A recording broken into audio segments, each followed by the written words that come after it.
Oi pessoal, boa tarde, bem-vindos ao BDR Day. Eu sou o Bruno Barreto, entrei na IP em 2004, sou sócio desde 2007 e hoje a gente vai conversar aqui sobre investimentos e negócios excepcionais e também sobre a Berkshire Hathaway. A gente tem um convidado aqui super interessante, super especial, que é o Larry Cunningham, que eu tive o prazer de conhecer pessoalmente alguns anos atrás. Ele já escreveu diversos livros, né, super interessantes sobre a Berkshire Hathaway e sobre o Warren Buffett. E eu espero que vocês gostem. Eu vou passar agora para o inglês, porque o Larry é americano. Larry, we're honored to have you with us today. Welcome to IP's BDR Day. We've all learned a lot from your books and articles, and I also had the privilege to personally meet you a few years ago. Lawrence is a professor of law at George Washington University. He has authored many books, several of them on Buffett and Berkshire, like The Essays of Warren Buffett, Berkshire Beyond Buffett, and also Quality Investing, which we will cover in more detail in this conversation. Over the years, he has also become an authority on corporate governance and on corporate culture. And so I'd like to start with a book which you co-authored about 5 years ago, along with AKO Capital, which caught our attention at IP. It's called Quality Investing.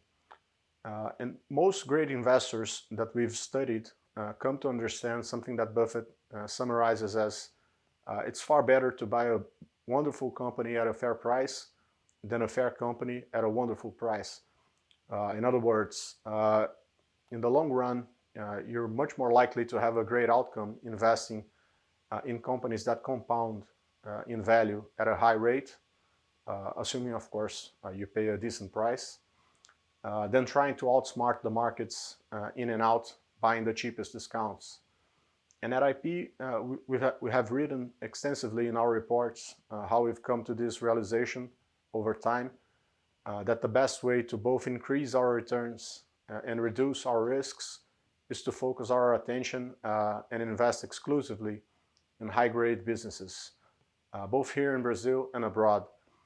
And I think your book, Quality Investing, is a fantastic building block for individual Brazilian investors. So can you share with the audience the basic principles covered in this book?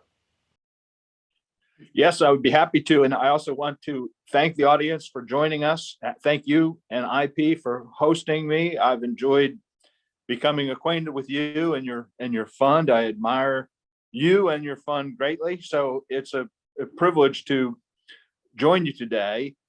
And I agree with your approach at IP and agree with the idea that the best business is one that's high quality, and that as long as it can be obtained at a reasonable price, it's probably an attractive investment. The challenging question is to define quality or high quality. That's a word or a concept that might have a lot of different meanings depending on the setting. When we wrote that book, Quality Investing, we identified a few factors that we think are distinctive about a quality business and that would make for a quality investment. And these are fundamentals. They're basic points, but they're worth emphasizing. And I'd say these are strong, predictable cash generation, a sustainably high return on invested capital, attractive growth opportunities to deploy capital. And each of these are the three kings, and each one is potentially very valuable and important. All three of them together make for what we consider to be a quality investment. And we then try to identify some of the building blocks that would contribute to a business having all three of these features. And so we review some very important things that managers have to do well. And the first and maybe the most important of all is capital allocation. This refers to the exercise of putting every resource to its best use inside a company. company. And there are many different uses, many different ways to deploy capital. And the best managers, the best companies are very conscientious of how to do that. And so the leading ways a company can deploy its capital are first to reinvest in the existing business. And there are a few different ways to do that. One would be to invest in advertising, promotion, and development, the research aspects. Unilever is a particularly good example of how it's constantly researching and developing customer awareness and brand awareness. Another way would be to invest or allocate capital to acquiring other businesses, enterprises that could be tucked in to an existing framework or added on to strengthen an existing business. And managers who are good at allocating capital to such acquisitions tend to have an investor mindset. They think very carefully about the target business and its quality and the price that could be paid. After a company allocates capital to reinvesting in the business or adding new businesses, the next question is how to distribute the profits to shareholders. And there are two major ways to do that. One is through the declaration and payment of cash dividends, and the other is by buying back shares. Cash dividends are nice for those with an appetite for cash, but not taxable investors may not like that. And so some dividend is probably prudent if the corporation is generating abundant profits and doesn't have obvious redeployment opportunities.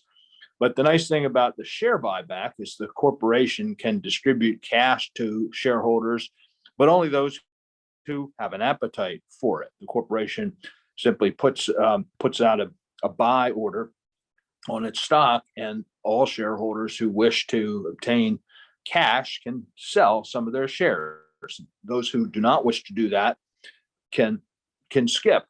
And the only time such a capital allocation is prudent is when the price of the stock is less than the company's intrinsic value. That way you're investing as an investor. If you're paying for buybacks at prices way above what the stock is worth, you're wasting cash. So we review a variety of companies around those metrics, and then we dive a little deeper and test how they perform in terms of the returns on capital. We look for companies that are able to generate growth through a variety of different ways. For example, it might be that they gain market share against rivals, or they're expanding geographically into new markets, or ideally, the best businesses to own are ones where the end market into which they sell is growing. And then the producers getting tailwinds from that, and a variety of other attractive features that could contribute to the high returns on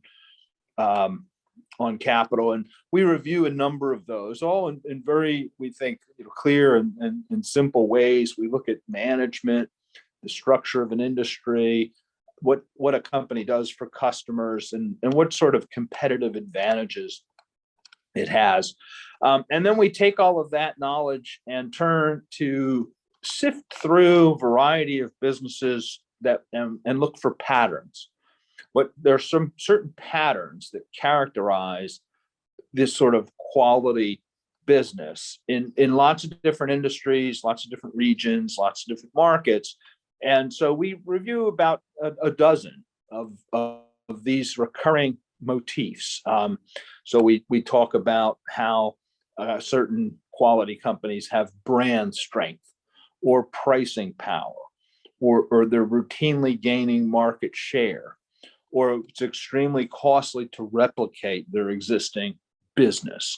And so we look at a variety of patterns and then illustrate them with about 24 case studies of various companies that illustrate these sorts of patterns. And so that's what we do in the book. I thank you for calling attention to it. I think it's, as you say, I wrote it with investors at AKO Capital, which is a long only fund in London with a very broad focus straight across Europe and into North America. And you look at their portfolio; it's full of these quality companies.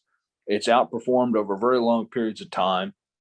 And the book is an attempt to share their portfolio management experience with you. And so I think it's relatively short, just a couple hundred pages. And so I had a great time writing it, and it has gotten very good reception, very good reviews. And so I think it's a worthy read. You've studied extensively and wrote many books about Berkshire and Buffett. You have also interacted with Buffett himself many times. And IP has been a shareholder of Berkshire through our funds since at least 2001. And over time, one of the most common questions that we get from our clients, which, by the way, we still get, is, of course, what happens when Buffett dies, and won't the Berkshire engine break down? And we're definitely very comfortable with the business and its cash flows and how Buffett organized the company for a succession. But since you are the expert on Berkshire and on Buffett's career, it would be great for everyone to hear your views on the subject. Thank you. I've been hearing that concern about what happens to Berkshire after Buffett for a very long time, certainly ever since I've been studying the company 25 years ago. And it's a good question. It's an important question. It's one I've spent a lot of time thinking about, and so has Warren. And the concern had gotten particularly great as he got older and older. When he was he had just turned 80, I decided to write a book trying to explain what he has built and how it is designed to last, how it is designed to outlast him. And I published that book in 2014. It's called Berkshire Beyond Buffett, The Enduring Value of Values.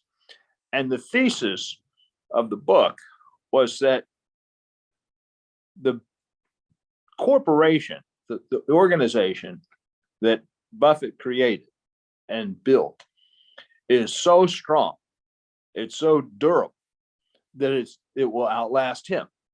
And so I go through all 60 of the operating subsidiaries and a dozen of the investments, examining the people at each of these places, the culture at these places, and try to explain that and illustrate what's distinctive about the behavior at this place and the culture of this place, and emphasize that while Warren created it, pulled it all together, he empowered all the managers within all the units with enormous autonomy that has led them to invest in the business in a way that is long-term, permanent, and quality focused. And the businesses are all united by that shared sensibility. I walk through all of the businesses and highlight particular cultural strengths and motifs. But the end point of it is that while Berkshire looks like some people look at Berkshire and think it's just a mutual fund that owns a bunch of different businesses, and maybe the top fund manager can hold it together, but beyond that guy, it'll disintegrate, it'll dissolve. But actually, when you look at Berkshire, you figure out it is a single entity with distinctive values that are all meant to hold it together, even if a single person leaves. And so the way I put it in the book is that he and the team there have created a system, a business with the greatest possibility of enduring way beyond Warren's leadership.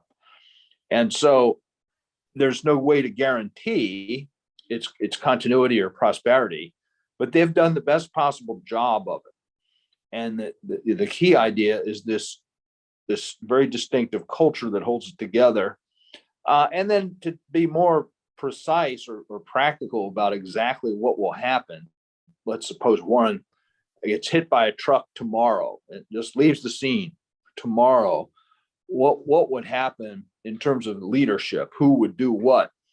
And the key thing to appreciate is that Warren has been performing 4 different jobs at Berkshire Hathaway since its creation. And those 4 jobs will be split up. They'll be taken over by different people. And so he's been the chief executive officer, and that role will be taken over by Greg Abel, who has for 25 years run the largest Berkshire division, the energy business. And he's done a very good job around capital allocation and following the Berkshire culture of autonomy.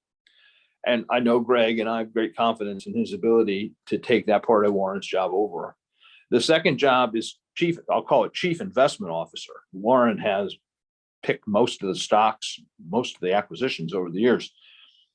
Now, over the past 15, he's been assisted in that by 2 excellent investors, Todd Combs and Ted Weschler, both of whom have been managing $15 to $20 billion of the Berkshire investment portfolio, and I think are very well suited for taking over that function entirely after Warren.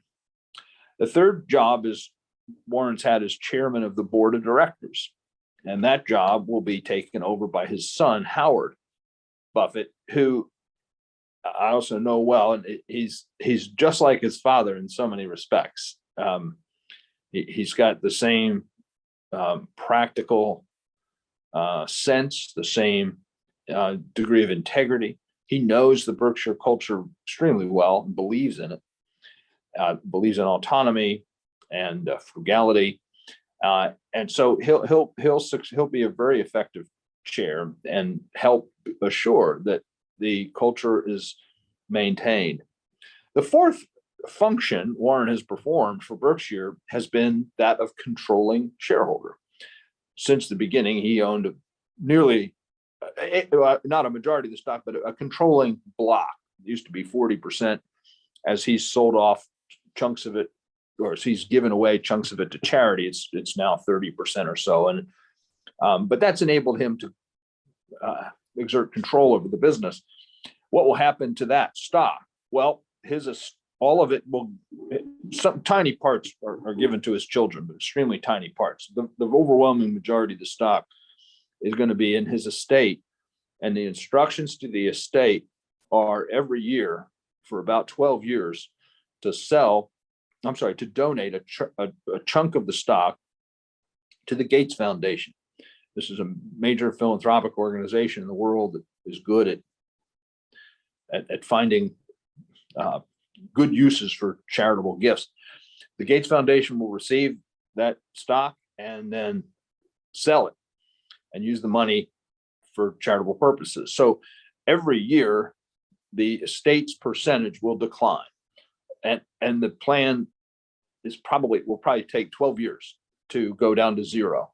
So during the first several years of that, there will still be in effect a controlling shareholder. The estate will be able to cast votes for directors and on shareholder proposals and so on. And so at least for that while, will be continuity and no risk of disruption to Berkshire from shareholders. As that estate winds down, its ownership gets down to 5% or 3% or 1% or 0, it will be entirely up to the shareholders what will happen to Berkshire Hathaway. And so I've said they've designed this succession plan, this post-Buffett arrangement gives Berkshire the best possible chance to continue as it's done with those leadership functions. And ultimately, it will be up to the shareholders after 5 or 10 or 12 years to decide, would they continue to support Greg Abel, Todd and Ted, Howard Buffett, and keep the Berkshire model intact, or would they prefer to go a different direction, which would be a shareholder activist type direction, and begin to sell off businesses, begin to break Berkshire up into little pieces. My prediction is the shareholders will stay the course, and Berkshire will have another long chapter in its current tradition. But there is certainly a chance that the activist cohort would disturb that model and lead to the selling off. If it did that, the existing shareholders would probably turn out fine. They'd certainly get their return, but there would no longer be any Berkshire Hathaway. Perfect. On the investing side, one thing that I would add that also makes us comfortable is that Buffett has a sort of a weekly Monday lunch with Ted and Todd for many years now, where they compare notes and learn from each other. And I think considering they've had roughly 10 years of interactions with Buffett, that certainly has instilled the Berkshire DNA and helped them evolve as investors, right? And also, it's interesting to note that Ted invested in Apple through his Berkshire portfolio quite a bit before Buffett, right? So it's quite likely that Ted actually helped Buffett in overcoming his tech fear, seeing Apple more like a consumer product company, right? So moving on, you've written many articles, books, and done some work directly relating to corporate governance and corporate culture. And one curious aspect of Berkshire is the fact that even though it's a $630 billion giant, there are only about 25 staffers in its headquarters. Berkshire, it's odd in that it's run in a completely decentralized way, as you were saying, such that its subsidiary CEOs are given full autonomy in their respective businesses. Munger has once referred to that as a web of deserved trust. On one hand, I think that cuts into the many layers of bureaucracy that we usually see in most companies, which maybe partly explains why Berkshire is practically the only huge conglomerate to survive and thrive over time. But on the other hand, this trust relationship is very personal, right? So it's been built between the CEOs of Berkshire Hathaway, the Berkshire subsidiaries, and of Buffett himself. So how will that trust relationship evolve when Buffett is not there anymore? I mean, will the subsidiary CEOs feel the same commitment to Berkshire? It's a good question, and I have spent a lot of time thinking about that aspect of the organization too. I actually wrote a book on that topic called Margin of Trust, the Berkshire Business Model, which explores the peculiar culture, again, of what's special about this organization. And the basic insight is that Warren is deeply skeptical of human nature. He doesn't trust people as a rule. He believes most people will simply act for themselves most of the time. And so before he goes into business with anyone, before he makes an acquisition or forms a partnership, he tries to assess how trustworthy the partner is. And at the slightest whiff of lack of trust, he says, no, thank you, declines any opportunity. And so the overwhelming portion of opportunities that have been presented to Berkshire and Buffett have been declined. And so the people in Berkshire now have been considered to be the most trustworthy people in the world. And they in turn have a similar requirement that they only go into business with people they trust and that they like and admire. And so on down the ranks. And so as diverse as it is, the deep sense at the whole place and all the subsidiaries is of integrity, honesty, ethics, and trust.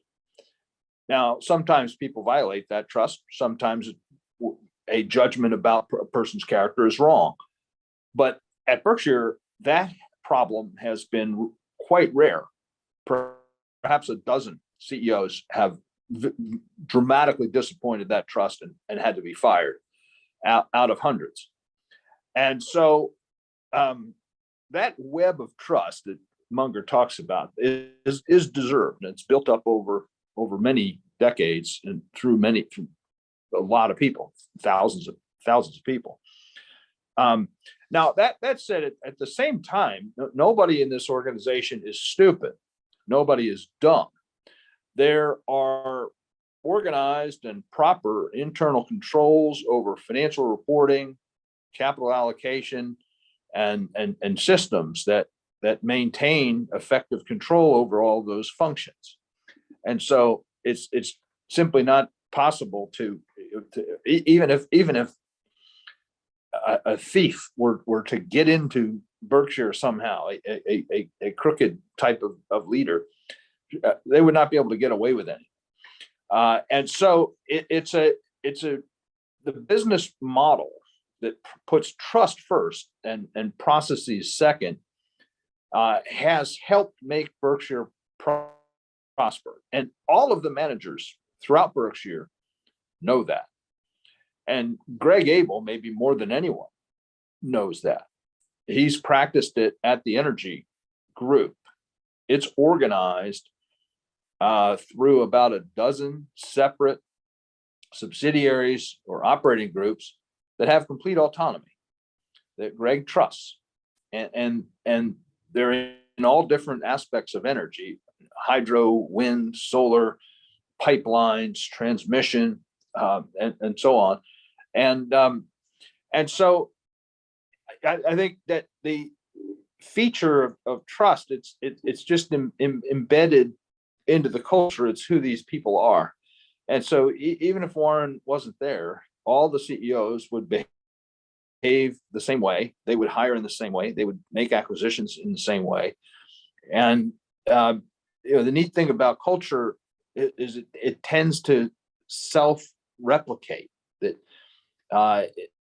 and it's not just one person for whom people are working or who is injecting that set of behaviors into the organization. It's the collective group, and every day they're reinforcing it, and that would be true of a corporate culture based on control, or a corporate culture that is corrupt in some way. All the cultures are reproducing themselves every day and tend to get stronger in the same direction. It's not easy to change corporate culture. It's not easy to change a corrupt corporate culture into an honest one, but nor is it easy to destroy a trust-based culture. So while there are always risks that you could have bad people assume power and do bad things, I think the margin of trust is working at Berkshire. I would just add one other point. In my book, Margin of Trust, I also explain it. Berkshire is not unique in this approach. There are dozens of important, wonderful companies that agree that the best way to run a business is to delegate autonomy to the people closest to a decision.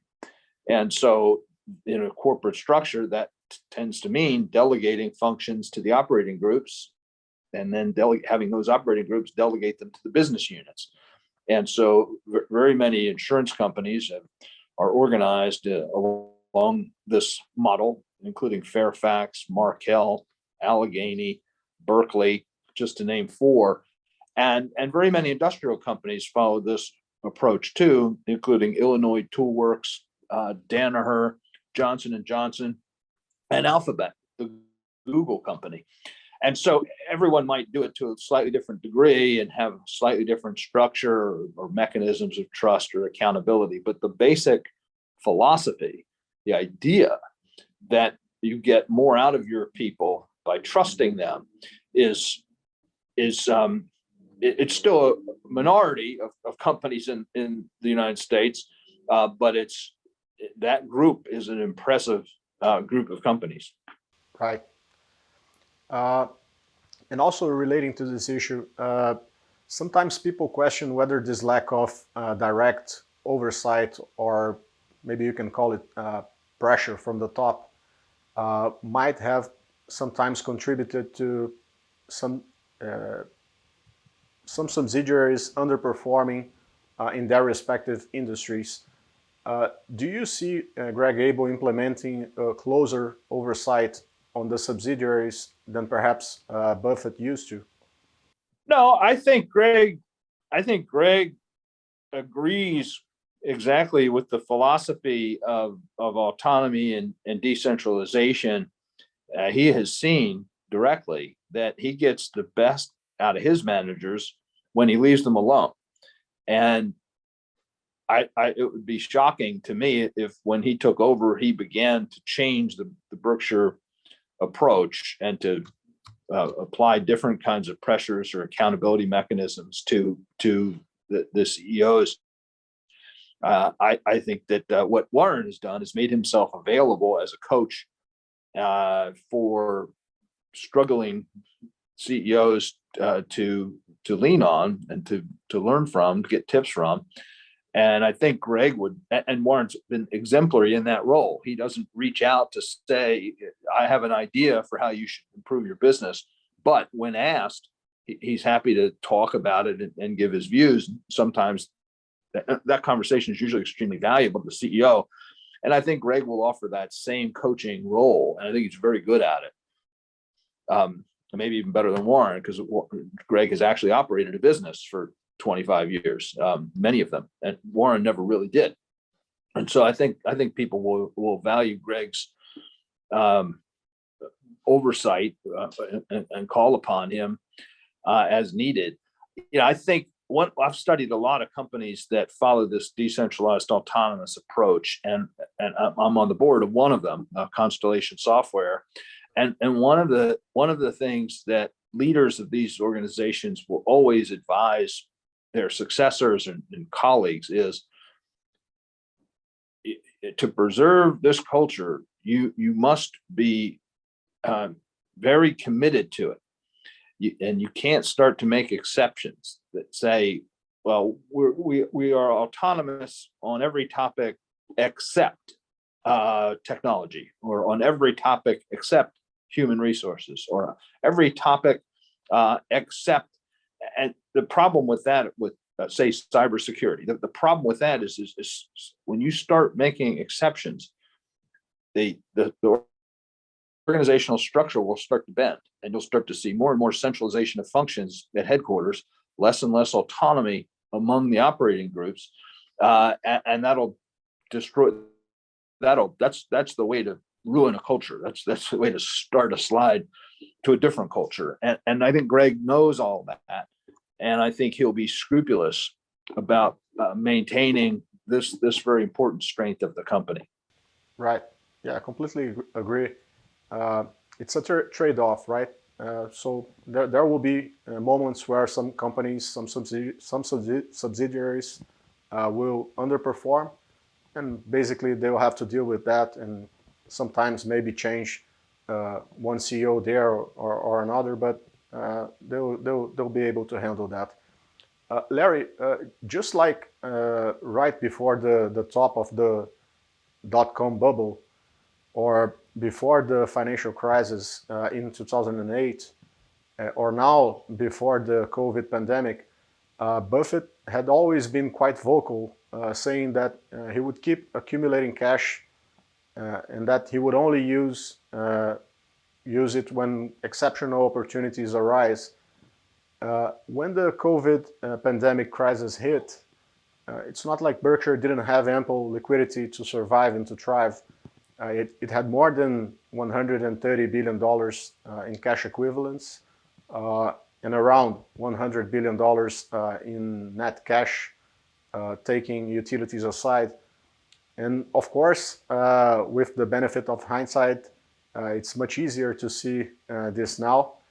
But considering this background, and even allowing for how conservative Buffett is, many long-time shareholders, including us at IP, were quite surprised to learn that not only Berkshire didn't allocate even a small amount of its cash balances, maybe $10 billion or $20 billion, but also was a net seller of equities during the first half of 2020. Weren't you surprised? I mean, of course, there were real reasons to be concerned back then, but being a net seller specifically was quite surprising. Have you had the chance to talk to Warren about it? Well, I agree. It was a somewhat surprising. When you go through the chronology, I agree with what you said, that in March of 2020, when the pandemic struck, no one knew the magnitude, duration, significance.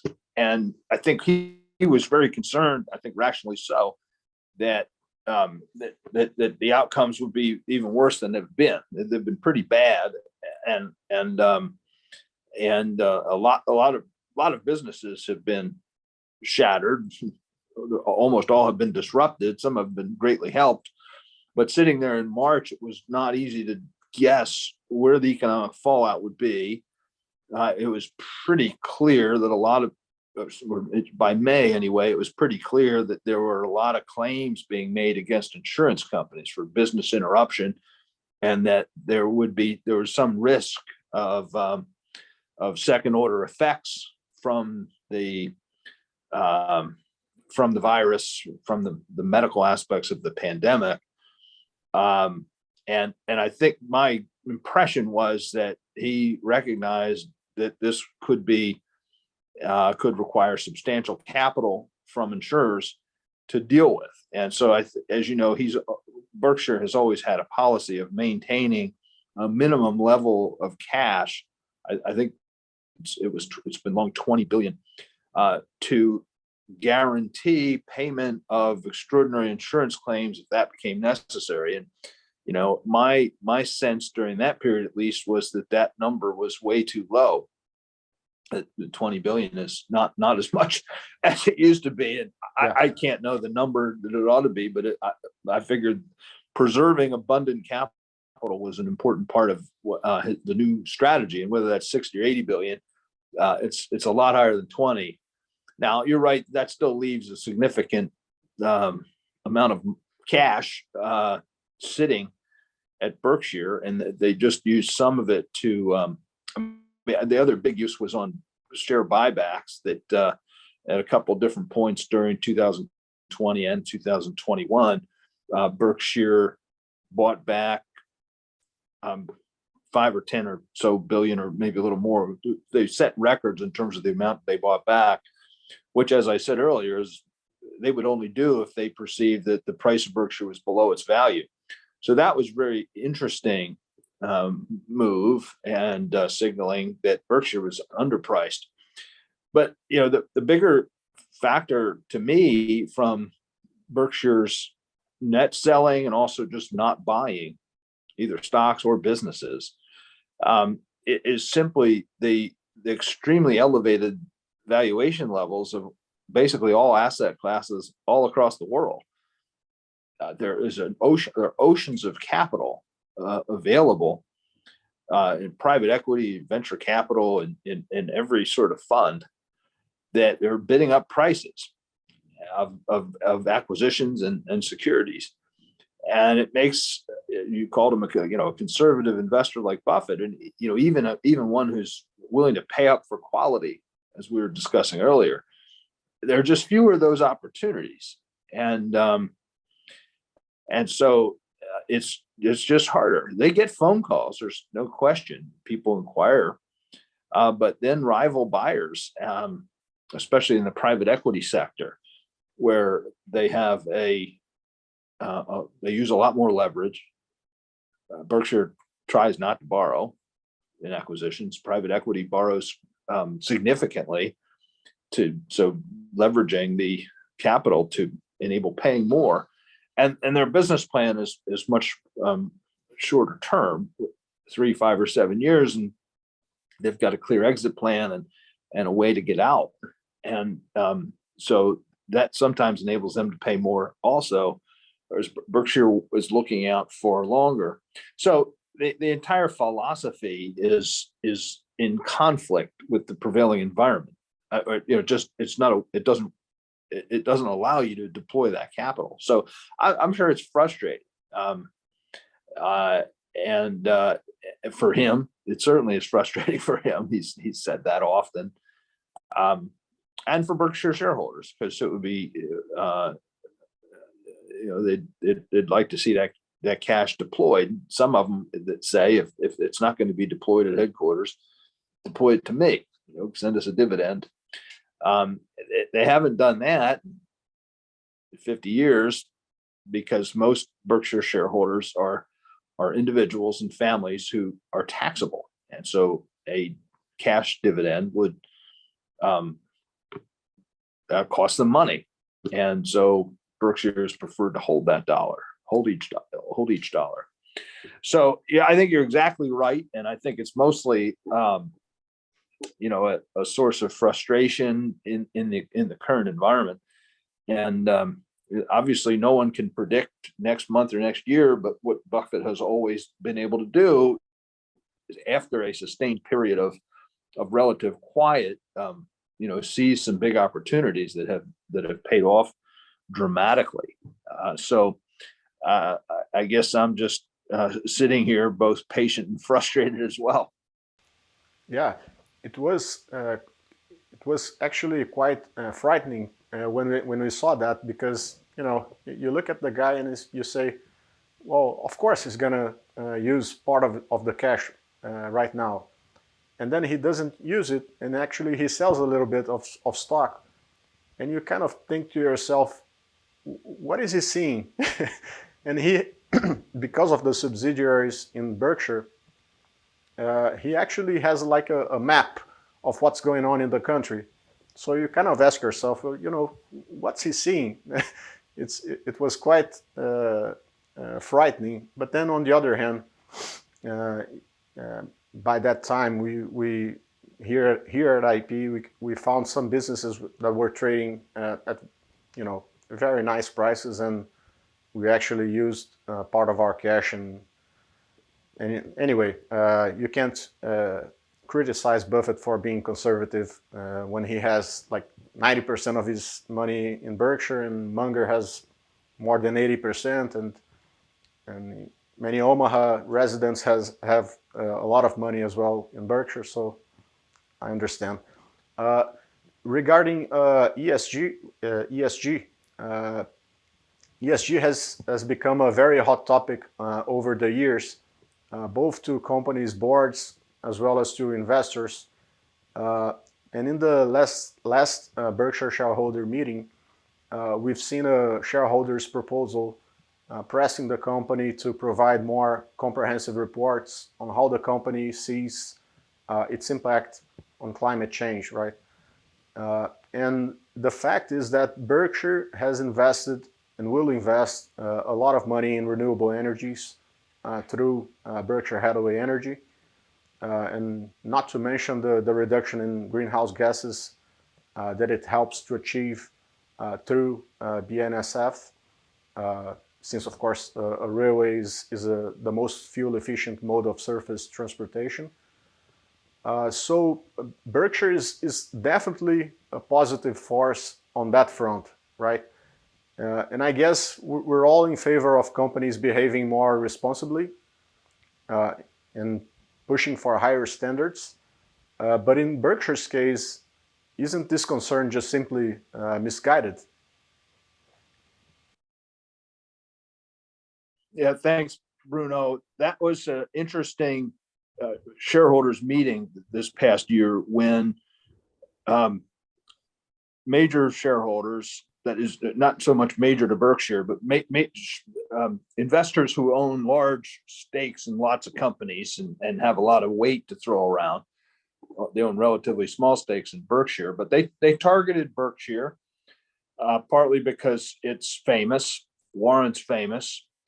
Warren's famous for being a centrist or even slightly left of center person on social issues and policy. So they targeted Berkshire for publicity. If you can get Berkshire to bend, you can probably get anybody to bend. And so the specific proposal, as you said, would have required board level disclosure of the carbon footprint of all 80 of the subsidiaries, plus all investees of Berkshire Hathaway.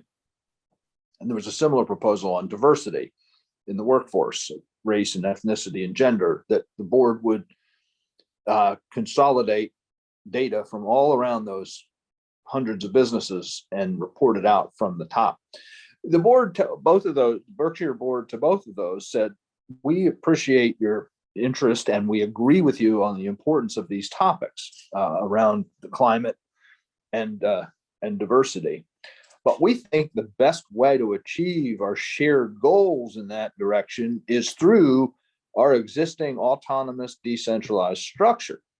The board explained that Berkshire doesn't keep data of that sort. That data, and nor does it have policies of that sort. That data and those policies are all held by the operating subsidiaries. And as you said, they've done a very good job in these metrics. And the board gave the example of the energy division, the BNSF Railway, and a few others.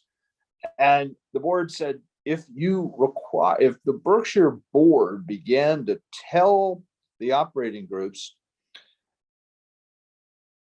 how to manage their emissions or how to manage the emissions of their customers and how to calculate the relevant data and bring that up to headquarters. If they likewise began to tell the operating group managers about diversity targets for the workforce and recruiting and promotion, the board would be, first of all, doing something it's really not equipped to do at all. But if it did that, it would destroy the autonomy and leadership that has made Berkshire prosperous as a business and effective around these related goals on environment and society.